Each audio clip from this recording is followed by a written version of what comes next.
Hey guys, welcome back to my channel. I hope आप सभी ठीक हैं। आज मैं आपको एक ऐसे ड्रग स्टोर फाउंडेशन से मिलवाने वाली हूं जो किसी भी हाई एंड फाउंडेशन को बीट अप कर सकता है आसानी से।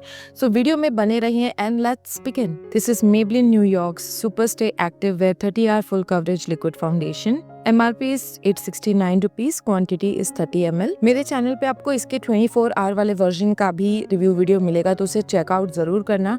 ये वाला एक नया फॉर्मूला है of the same foundation super stay वाला, जिसमें आपको 30 आवर तक का प्रॉमिस किया गया है कि ये टिकेगा एंड एक्टिव वेयर है। So I will see what are the differences and let you know. Now I am not sure कि ये कहाँ पे आपको अवेलेबल मिलेगा। लेटली मुझे ये नायका पे भी नहीं दिख रहा है, कहीं नहीं दिख रहा है। शॉपर स्टॉप पे मुझे दिख रहा है, जिसमें आपको 6 शेड मिलेंगे: golden, sun beige, classic ivory, natural beige, natural ivory and warm nude. मेरे पास है वार्म न्यूड जो है 128। इसमें से भी 4 शेड तो आउट ऑफ स्टॉक है। सो आई डोंट नो ये कैसे आपको मिलेगा, but nevertheless let's see what is the difference between this one and the 24 hour foundation that we saw. Brand के क्लेम के बारे में बात करते हैं। It is a full coverage, light weight, long lasting foundation which will dry quickly, meant for all skin type, natural finish, transfer proof, sweat resistant and water resistant. So let's see up close what is the difference.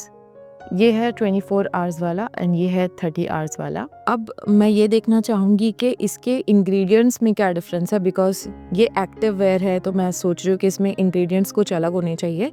बहुत ही छोटा छोटा यहाँ लिखा हुआ है, so let me try to read and see what is the difference. Active wear वाले foundation का पहला इंग्रेडिएंट ये है एक्वा वाटर, यानी ये एक वाटर बेस्ड फाउंडेशन है। So it is going to be very light weight और नॉन कमोडोजेनिक होगा, आपको एक्ने वगैरह नहीं होंगे।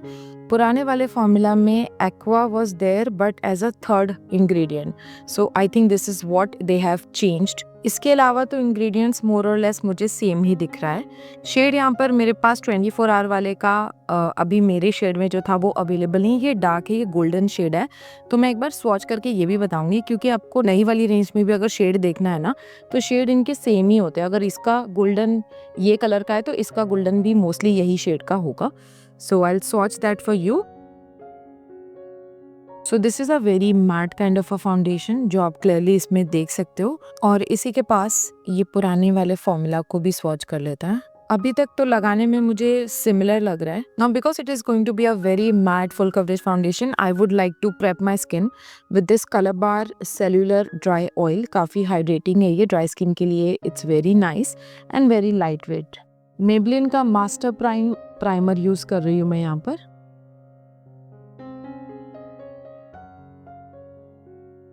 थोड़ा कलर करेक्शन कर लेते हैं। स्विस ब्यूटी का ऑरेंज करेक्टर यूज कर रही हूँ मैं।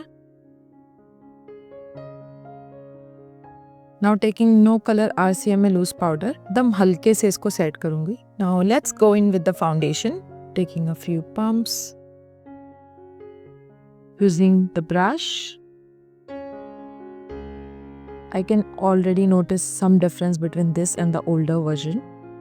Now ये फाउंडेशन थोड़ा सा ऑक्सीडाइज होता है, इसीलिए ये आपको इस वक्त काफ़ी ज़्यादा फेयर लग रहा होगा, बट स्टिल मैं इसमें थोड़ा सा गोल्डन शेड मिक्स करूँगी एट द एंड। फिलहाल मैंने ऐसे ही रखा है ताकि आपको रिजल्ट्स ऐसे ही दिखाई दे सके। You can see the coverage is beautiful. सारे पिगमेंटेशन और दाग धब्बों को इसने बहुत अच्छे से कवर अप कर लिया है।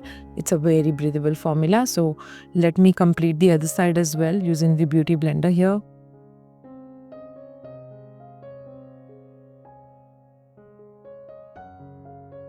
You can check out both the side. यहाँ पे थोड़ा सा जो है कवरेज हल्का सा कम हुआ है because I have used beauty blender and now I'm going to mix tad bit of golden shade. अभी इसके फॉर्मूला में ना कोई बहुत बड़ा डिफरेंस मैंने देखा नहीं है, तो इट वॉन्ट इम्पैक्ट अगर मैं ये यूज कर भी लूँ तो। नाउ शेड गोल्डन ऐड करने के बाद प्रॉपर वार्मथ मेरे फेस पे ऐड हो गई है, जिसकी कमी थी।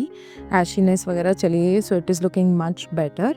तो अब मैं बाकी का मेकअप करूँगी और आपको फाइनल रिव्यू दूंगी इस फाउंडेशन के बारे में। आई थिंक उससे पहले हम 1-2 चीज़ें टेस्ट आउट कर सकते हैं, जैसे कि ये वाटर प्रूफ है या नहीं, ये मैं अभी चेक कर लेती हूँ।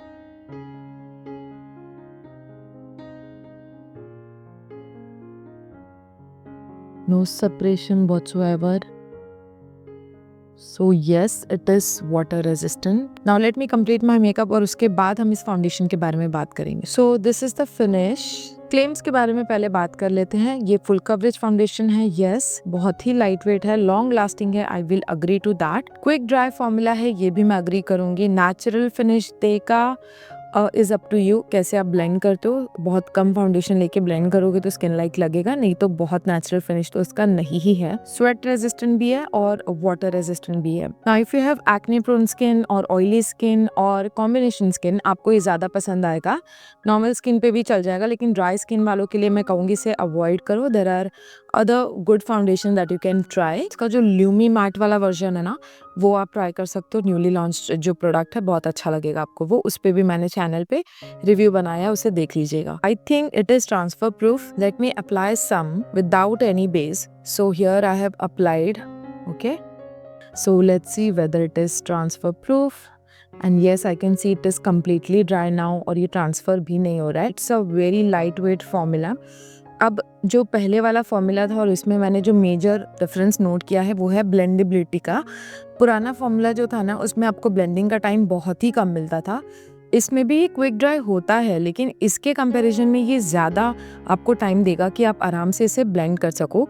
स्टिल आई वुड से कि आप थोड़े थोड़े सेक्शन में ही अप्लाई करना, वरना ऐसा हो सकता है कि ये पैची बनने लगे और आप इसे ब्लेंड ना कर पाओ। So that's the only downside if you see of this foundation. Otherwise अगर आपकी बहुत ऑयली स्किन है और आप बहुत जल्दी पसीने में लथपथ हो जाते हो, कोई भी कॉम्पैक्ट पाउडर और सेटिंग स्प्रे आपको हेल्प नहीं कर पाता उस सिचुएशन में, देन डेफिनेटली मैं बोलूँगी ये फाउंडेशन आप ले लो।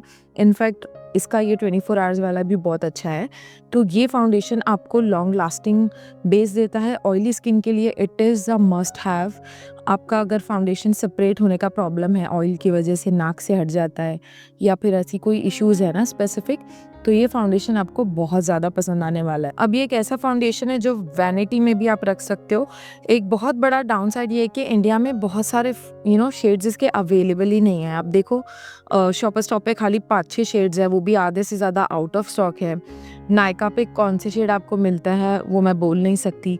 फेयर शेड ज़्यादा करके पिंक अंडरटोन वाले हैं, तो शेड का बहुत ज़्यादा मेजर इशू है। अदरवाइज़ ये प्रोफेशनल वैनिटी के लिए एक बहुत ही अच्छा ड्रग स्टोर अफोर्डेबल फाउंडेशन है, जिससे आप अपने ब्राइड का बेस एकदम फ्लॉलेस अचीव कर सकते हो और हाई एंड जैसा आपको रिजल्ट देगा। सो इस फाउंडेशन के लिए मैं कहूँगी ज़्यादा प्राइमर, सेटिंग स्प्रे या पाउडर की ज़रूरत नहीं पड़ती है, बल्कि उन सब चीज़ों के बाद ही और भी ज़्यादा ऐसे घोस्टी सा लगने लगता है, बहुत ज़्यादा मैट एंड फ्लैट हो जाता है। तो ज़्यादा पाउडरिंग आप इसके साथ करो मत, बल्कि एक अच्छा हाइड्रेटिंग और डूई सेटिंग स्प्रे आप इसके साथ यूज़ करोगे तो वो काफ़ी अच्छा रिजल्ट देगा। ये फाउंडेशन फेस पे ज़रा भी हैवी नहीं लग रहा है, बहुत ही अच्छा फिनिश देता है। ये एकदम कम्प्लीटली मैट बेस आपका बनेगा इससे, और फाइन लाइन्स पोर्स को ये बहुत कम एम्फसाइज करता है। So that's a very good thing to have. Summer and monsoon के लिए फाउंडेशन अप्रोप्रिएट है, काफ़ी अच्छा लाइट वेट बेस देगा आपको, और बहुत पसीना नहीं आता इससे, तो मुझे ये चीज़ अच्छी लगती है। विंटर में हो सकता है कि ये कभी आपको ड्राई और पैची लग सके, तो आप अच्छा खासा स्किन केयर कर लेना, then it will not give you any challenges. So that's about today's video. I hope आपको अच्छा लगा है। लाइक कर लीजिए वीडियो को, चैनल को सब्सक्राइब कीजिए, and I will see you in my next one. Bye bye.